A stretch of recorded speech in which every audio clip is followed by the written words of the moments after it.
I think for many patients who have a transplant, there is a sentiment that we don't pay sufficient attention to quality of life in people who survive a transplant.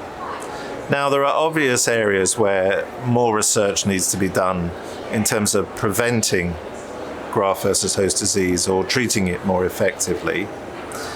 And of course, the advent of the GRFS, the graft-versus-host disease relapse-free survival, as a pivotal endpoint, is now emphasizing the importance of delivering a transplant that doesn't give patients severe graft-versus-host disease.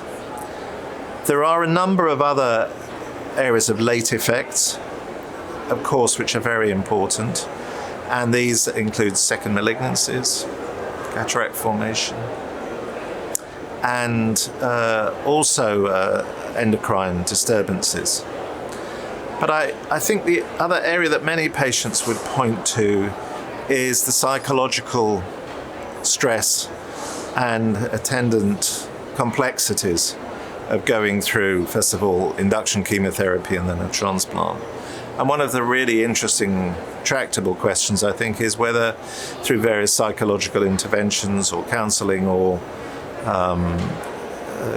treatment strategies, you could actually decrease the psychological morbidity associated with a transplant. And I think randomized studies of potential interventions is long overdue.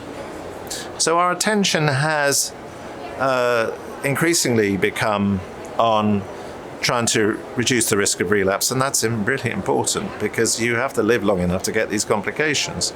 But I think there's now this opportunity with new strategies for GvHD prophylaxis to be thinking about reducing the risk of acute and chronic GvHD, and then we hope moving on to thinking about improving quality of life.